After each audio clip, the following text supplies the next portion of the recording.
Good evening. We're here to speak about the appendicular system.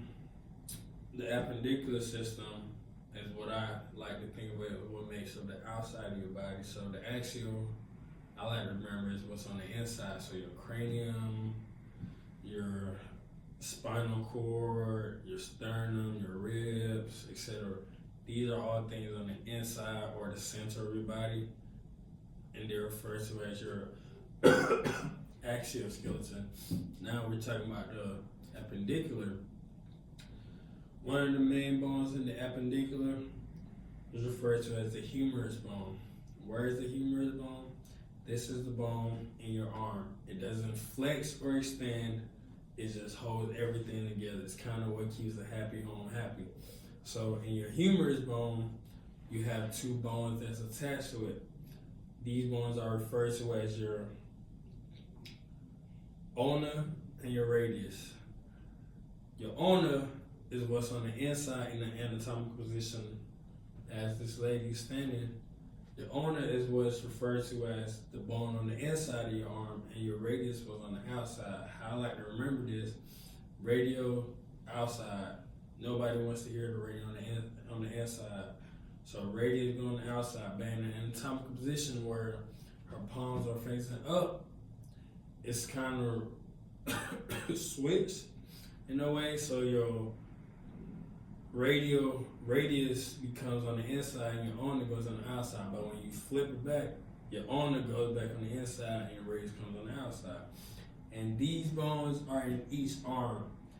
Your humerus is connected to your scapula, which is your back muscle when you talk about the exoskeleton, and your clavicle, which is your shoulder blades, which is also in the exoskeleton. So now we delve into the fingers and wrists, etc. So connecting these ulna and radius is this. It's a term that we like to call carpals. Where are carpals located? Easy, in your wrist. This wrist then connects to what we call metacarpals. Metacarpals are what make up your hand bones. And these metacarpals extend further to make up your phalanges. Your phalanges are in your fingers. So it goes fingers, phalanges, metacarpals, your hand bones, carpals in your wrist, your ulna and your radius, which holds all this together.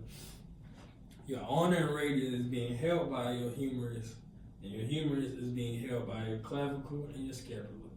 So now we'll delve deeper into the lower body, the lower portion of your body. So your thigh, as you may know already, you have a bone which is referred to as the femur bone. The femur bone is known to be one of the strongest bones in your body. The femur bone holds the tibia and your fibula, but what connects the femur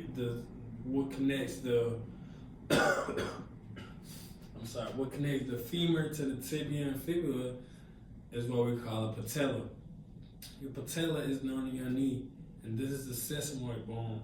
Can you pick up your knee? So your patella bone is what helps you expand and flex your legs. So without this bone, you won't be able to do that. And this bone is also, you can put it down. This bone is also referred to as a sesamoid bone. So it is attached. This sesamoid bone specifically is attached to the long bones of your femur, your tibia and fibula. And as we go lower, as we delve lower, you have your tarsals, which are located in your ankles. And your tarsals, kind of like your arms, how it's connected to the carpals in your wrist. The tarsals break into metatarsals, which are your feet bones, which then breaks into phalanges, which are your toes.